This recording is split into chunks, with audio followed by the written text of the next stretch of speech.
Miguel. I'm your caregiver for today. I'm going to show you how to administer eye drops to a patient. I hope you understand my video. To perform this performance, to initiate this, you must do the proper hand washing. We already wash our hands, and then we put our gloves.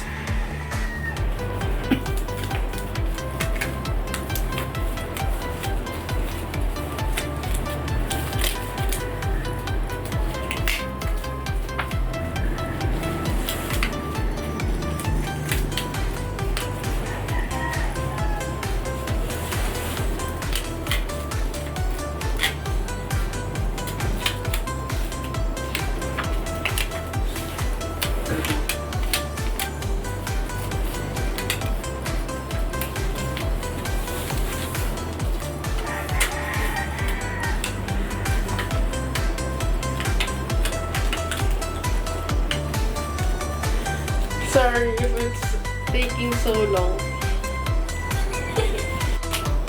Hi ma'am, bali po, okay lang po ba sa inyo kung maglagay po ako ng eye drops po sa mata niyo po? Okay. Please? Okay. So, pag maglalagay tayo ng eye drops, pag i-instill natin yun, need nating hindi i-pressure masyado yung cheek belt ng patient para hindi mamaga or hindi magkaroon ng wrinkles. Para hindi ma-pressure. Tapos sasabihin natin na itaas yung kanang mata ng patient. Sige. Sige ma'am, taas niyo po yung mata niyo po. Huwag po masyado. Sige po. 1, 2, 3, patak. After nyan, huwag muna natin aahin. Ipipressure. Huwag muna natin tatanggalin. Mga kada minuto, 5 minutes. Then, ma'am, ganan-ganan niyo po yung mata niyo. Ipipikit-pikit yung mata niya. Okay. So, okay. Sa kabila naman, ganan din.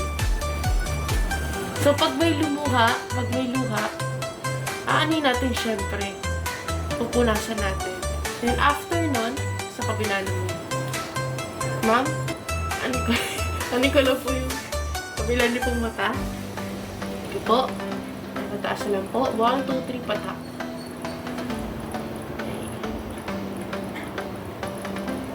Okay po. Pikit-pikit po ulit yung mata. Okay. Pag once na may tumulong luha, punasan natin ka agad. Dahan-dahan. Okay. After nun, yun na yung procedure kung paano ka nag-instill ng eye drops. Yun lang po. Thank you. Good afternoon, everyone. I'm Yel, and I'm going to show you how to administer the next video. Our next video will be ear drops. So, let's go. So, what we're gonna do is we have to know first what is SOP, which is a standard operating procedure. We have to do the hand wash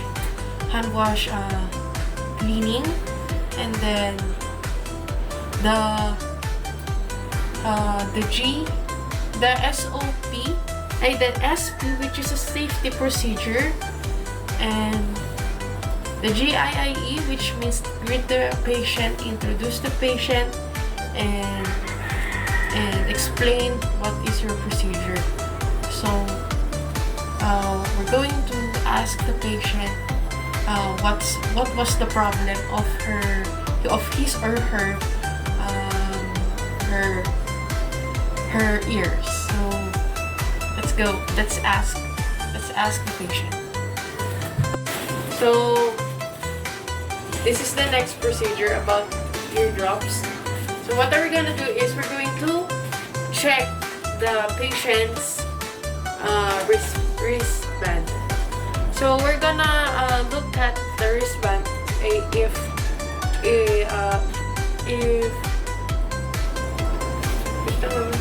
nandito ako. Sapa. So, our next procedure is about eardrop. So, ang gagawin natin is, tatanungin muna natin yung patient.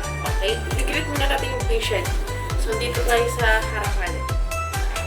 Hi, Ma'am Maria.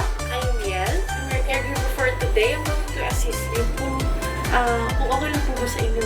Patakan po kayo ng tenga. Okay lang po ba, ma'am? Patakan po sa tenga. Okay lang po, ma'am? Okay. So, after na nag-greet na natin yung patient, i-introduce naman natin yung yun nga, yung sarili natin sa kanila. So, ayun nga, I'm Yel. I'm your caregiver for today. And mag-a-assist tayo ng isang pasyente dito na merong problem sa tenga niya. So, yun nga. Explain na natin yung procedure kung paano. So, ang gagawin lang natin is, kailangan muna natin makita yung wristband niya if totoo ba talaga yung name. Okay, wristband. Kunwari lang. Actually, wala akong wristband na nahanda, pero I'm going to explain na lang yun. Sa mga hospital, you'll need ng wristband.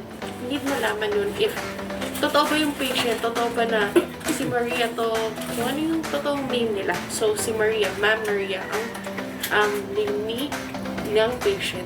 So, after nun, tatanungin naman natin si Ma'am Maria if ano yung problem sa tenga. Ma'am, ano po yung problem niyo sa tenga? Ano po, sumasakit po siya tapos may basa-basa. Okay. May nireseta po ba sa inyo? Opo, meron po na eardrop. Okay. And Ito then, po. Eardrops. So, ito yung eardrops.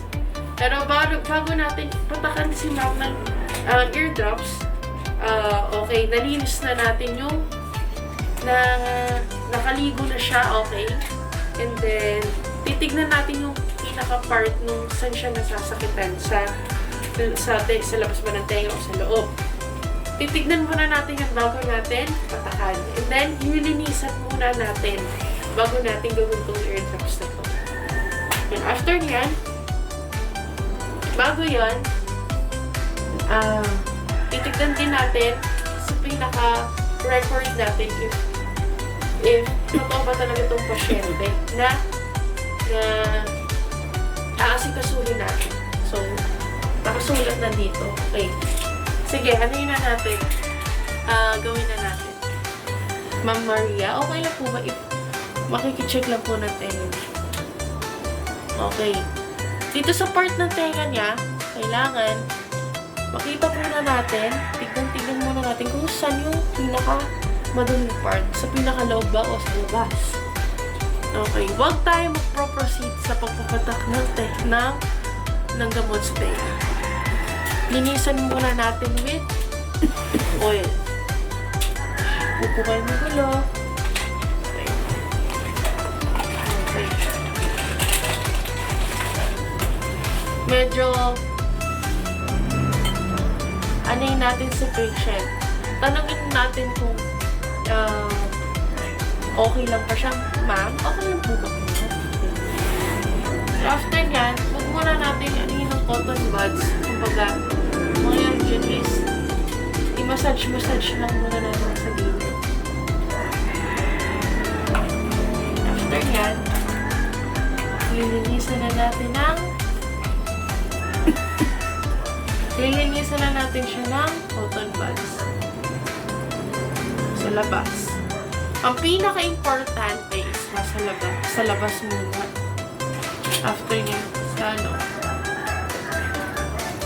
Ganun din. Same procedure din sa kabila. Pag ginawa natin sa kabilang tenga ni Ma'am Maria. Okay, after yan, tapos na tayo. Tatapon natin to sa pinaka-proper na tapunan. Hindi natin to kung saan ilalagay. Ganun din, same procedure din sa kabila. After yan, pag nalinisan na natin, then after yan, we're going to proceed na tayo sa may pagpapatak ng tenga sa kanya. Okay, malinis na yung tenga niya, wala nang dumi-dumi. So, napagpahingahin na natin yung tenga niya. So, what we're gonna do is, ito na, gamot na sa pagpatak ng tenga. Huwag kayo konsultahin nyo muna yung doctor if may any problem sa tenga niya, if may something pa sa tenga niya, may masakit. Pagkonsulta nyo muna bago kayo bumili ng kung ano ng mga pampatak na tenga. So, okay, buksan natin. Okay. Ma'am, tungo natin ulit yung tenga niya. Pwede din natin ulit. Relax lang po. And, sabay, 1, 2, 3, attack. Ngayon lang po malalim. And after nun, pinatak na natin yun once.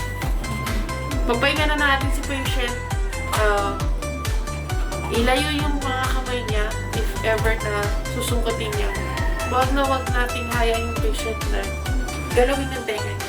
Kasi baka mamaya may madumi. So, pagpahinga natin yung patient. And then, yun na. Thank you!